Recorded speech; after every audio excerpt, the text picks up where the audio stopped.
बहुत सारे सर्वे आपके सामने आ रहे हैं जो बता रहे हैं विधानसभा चुनाव 2023 राजस्थान में कांग्रेस की कितनी सीटें आ रही है। लेकिन मैं आपको एक आसान तरीका बता रहा हूं। ये जो सर्वे करने वाले लोग हैं ये कहीं न कहीं इन्फ्लुएंस होते हैं और इन्फ्लुएंस के आधार पर अपनी बात बताते हैं। लेकिन मैं आपको इतना आसान तरीका बता रहा हूं, उससे आप खुद समझ पाएंगे कि कांग्रेस को कितनी सीटें मिल रही है। राजस्थान में 60 लाख बेरोजगार हरदम कंपटीशन की तैयारी करते रहते हैं। इन 5 सालों में कंपटीशन की तैयारी करने वाला बेरोजगार खून के आंसू रोया है, आप सब जानते हैं। और यह राजस्थान के हर एक विधानसभा क्षेत्र में है। ये 60 लाख बेरोजगार नहीं है, इनके 60 लाख परिवार हैं और ये 60 लाख परिवार इंतजार कर रहे हैं उस दिन का जब इनको वोट देने का मौका मिलेगा। चाहे बात आरपीएससी की हो, चाहे अधीनस्थ सेवा बोर्ड की बात हो, अथवा अन्य यूनिवर्सिटी और अन्य जगहों पर नौकरी की बात हो, फेयर नौकरी मिलना लगभग असंभव हो गया था पिछले 5 साल में। आप याद करिए, यह वही अशोक गहलोत है जिसने आरपीएससी के चेयरमैन जैसे पद पर हबीब खान गौरान जैसे व्यक्ति को बिठाया।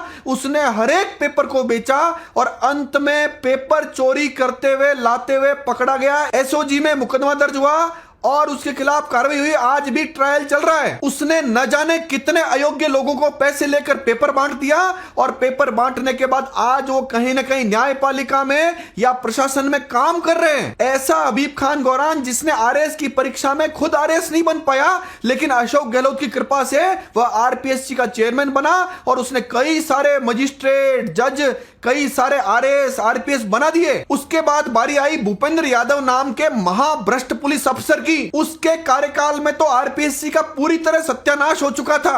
आप याद करिए, उसी के कार्यकाल में 22 लाख रुपए के साथ आरपीएससी में ट्रैप हुआ था और उस ट्रैप का भी खुलासा अशोक गहलोत की वजह से हो नहीं पाया था। क्या कोई एक बाबू 22 लाख रुपए ले सकता है? भूपेंद्र यादव बड़ा बेआबरू होकर आरपीएससी से निकला, लेकिन उससे भी ज्यादा बुरी गत अशोक गहलोत ने कर दी जब एक संजय क्षोत्रिय नाम के पुलिस अफसर को आरपीएससी का चेयरमैन बना दिया। ऐसा संजय क्षोत्रिय जो खुद आरएएस नहीं बन पाया था। और उसके बाद संजय क्षोत्रिय ने क्या किया सुनिए, उसने सब इंस्पेक्टर के गोपनीय परीक्षाओं की जिम्मेदारी बाबूलाल कटारा को दी। यह बात अभी तक मीडिया के सामने आ नहीं पाई है, लेकिन मैं आपको बहुत जिम्मेदारी से कह रहा हूं कि इनसे क्यों नहीं पूछा गया कि आपने सब इंस्पेक्टर के परीक्षाओं की गोपनीय जिम्मेदारी बाबूलाल कटारा को क्यों दी। ऐसा बाबूलाल कटारा जो करोड़ों रुपए में पेपर बेच रहा था, पकड़ा गया, जेल चला गया। उसको किसने बनाया? अशोक गहलोत ने उसको मेंबर बनाया। लगभग 8-9 लाख बेरोजगार सब इंस्पेक्टर परीक्षाओं की तैयारी कर रहे थे, लेकिन उस परीक्षाओं में धांधली हुई, पेपर लीक हुआ और लोगों के पास पैसे के दम पर पेपर पहले ही पहुंच गया। लोग पकड़े भी गए, लेकिन ये सारे लोग पैसा बनाने में अशोक गहलोत और आरपीएससी के चेयरमैन मेंबर के सहयोगी थे, इसलिए उनका बाल भी बांका नहीं हो पाया। सब इंस्पेक्टर परीक्षा में आपके सामने खबरें आई है, एक ही जगह के